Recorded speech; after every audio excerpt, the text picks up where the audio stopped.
Huddle Hunnies. Huddle Hunnies, cheers to football. To college football. Freaking Good job, Zach. Not gonna get a second chance in the game. Yeah, go! He done it!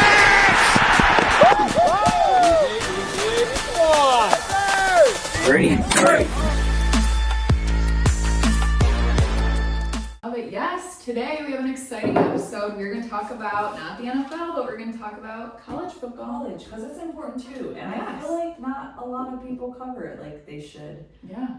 Now, college football doesn't have a preseason. Right. So, the season does start on the 23rd. Yeah. You got Idaho State, UNLV, you got Sam Houston at WKU, Iowa State, Kansas State, Fresco State, Kansas, and Stanford and Hawaii. There's going to be 5 games on the 23rd.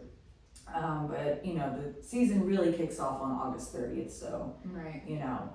coming up, there's a lot going on in college football. The AP Top 25 just dropped.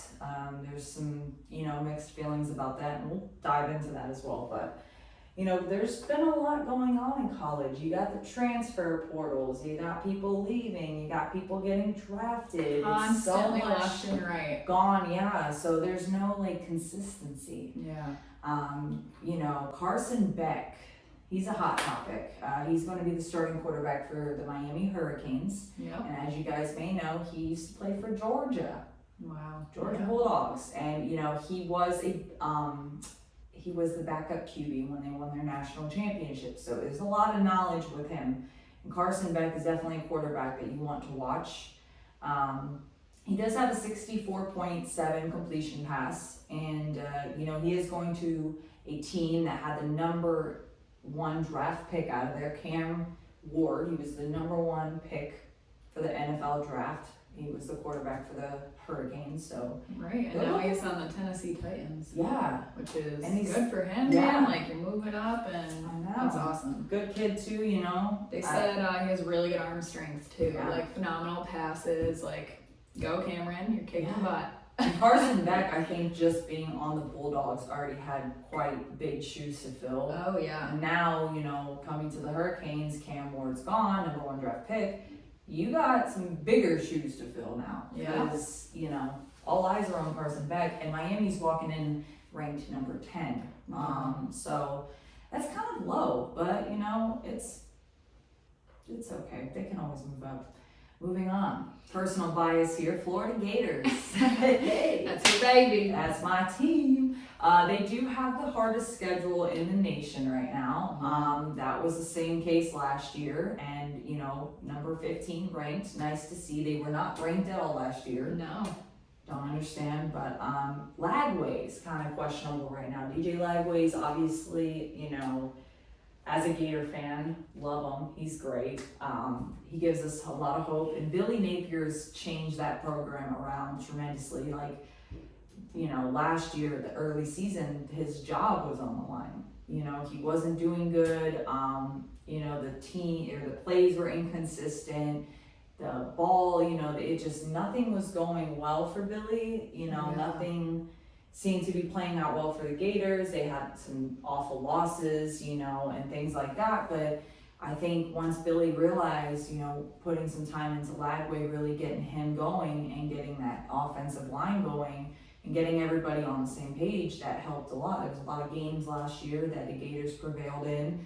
Lagway, all the games that he started, he walked out undefeated in. Nice. Lagway's got a lot of potential. He's going into his sophomore year, but he did strain his calf, and he has returned to practice, but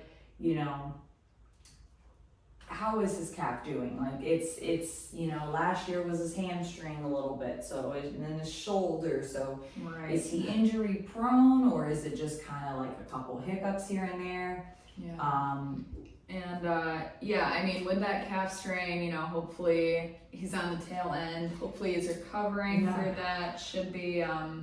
Should be looking good for the college season. I think that, a lot of question goes with the Gators. Are they going to make it to the playoffs? Are they a playoff team? And I think they have so much potential to do that if they're all on the same page. Yeah. And, it's looking like there's better communication with offense and defense for the Gators, better communication with the coaching staff as well. So let's just hope that it all plays out for him.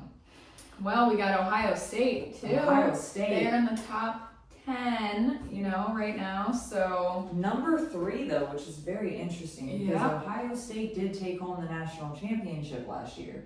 And usually that number 1 spot does go to them, but Texas took it. Yeah. So, Ohio State, their starter, they don't have an official starting quarterback we have yet. 7, picks to choose Yeah, from, which is a lot. pretty wild, Um, nothing like the NFL, but Yeah, Ryan Day is not named a starting quarterback yet. They're thinking it might be Julian Sayin versus, Lincoln. We don't know too much. And then Carnell Tate is returning as their wide receiver, and he's a big name. A lot of people like him. He's Should be good. very good. His stats are there. A lot of people are very excited about that return. Yeah. Moving on to some We got our juicy segment for Juicy. college. This is pretty interesting.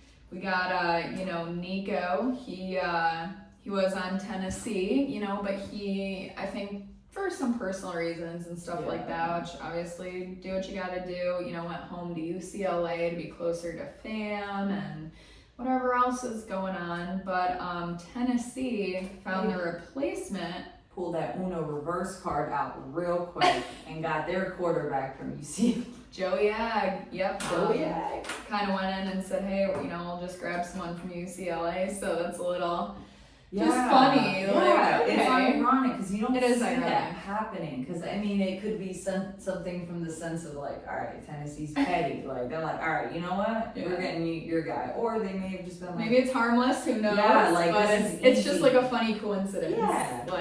like it could have been an easy like, oh, you trade him for that's fine, trade, boom, sign the papers. But and they're going into season number 24, so they're right there at the point of falling off that. Hang on top there. 25. But I think Tennessee's always, they're a pretty consistent team when it comes to, like, they don't have any crazy seasons where they're like awful. Right. I can't recall of a time where I'm like, Tennessee's awful this year. Right. So they're, they have Pretty that. solid overall. Pretty solid, yeah. And this is pretty cool. We got Texas as our number 1, Ooh.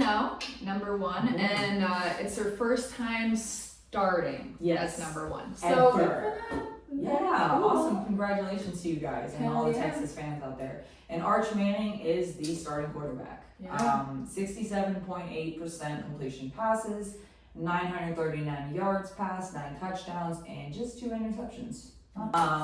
Now, with Texas though, their first game of the season is against the national champions, Ohio State. It's going to be a battle for that number 1 spot. I'm so excited just I to watch know. that game. I think a lot of Ohio and Texas fans are. Texas is a predicted underdog, for Ohio. Yeah, So and they're number 1. That's crazy to say the number 1 team in the nation is the underdog. yeah, Like, I think what? that's very. Yeah, like we'll see, but that's August 30th at noon. Yeah. So that'll be really cool. And another underdog. The Wisconsin We're gonna talk Badgers. They're gonna do a little underdog section, And the Wisconsin Badgers, they're facing a very hard schedule as Very well. hard. Facing Alabama, Ohio State, Miami. They had Braden Locke as their quarterback. He was kind of an all-star player, top guy, but he did transfer to Arizona. So they're starting with Billy Edwards Jr. with the quarterback. He's got 65% completion pass, 15 touchdowns, and over 2,800 passing yards. Wow. Pretty incredible. Very impressive. Compared to Braden, though, 55.4% completion pass, 1,936 yards, and 13 touchdowns. So it looks like Billy Edwards Jr. is probably the favorable for the Wisconsin Badgers. And like when teams face tough schedules, because Yeah. college is so different from the NFL when it comes to things like that, because you can be an undefeated team in college football and not even be ranked because the teams you're playing, if you're playing like booty schools, you're not going to get anywhere. Teams that are hard to play because iron sharpens iron. Yes, it makes you better as a team to play people. You don't want to play people at your same competitive rate. You're not going to learn anything. You're not going to get anywhere if you're just status quo. You want to, play people who can teach you more out of plays and things like that. And then there could be upsets too. You bet on, number one's, going to win, and then boom, the underdog can defeat. So Badgers, we're rooting for you, Hopefully you guys have a great season. But that wraps up our episode of, your little college football recap, If you guys watch college football and you have a favorite team, we want to know who your favorite team is and why. So drop that in the comments below. Thank you guys for watching this episode of Huddle Hunnies. We're, attacking college football. See you soon. Cheers. Cheers.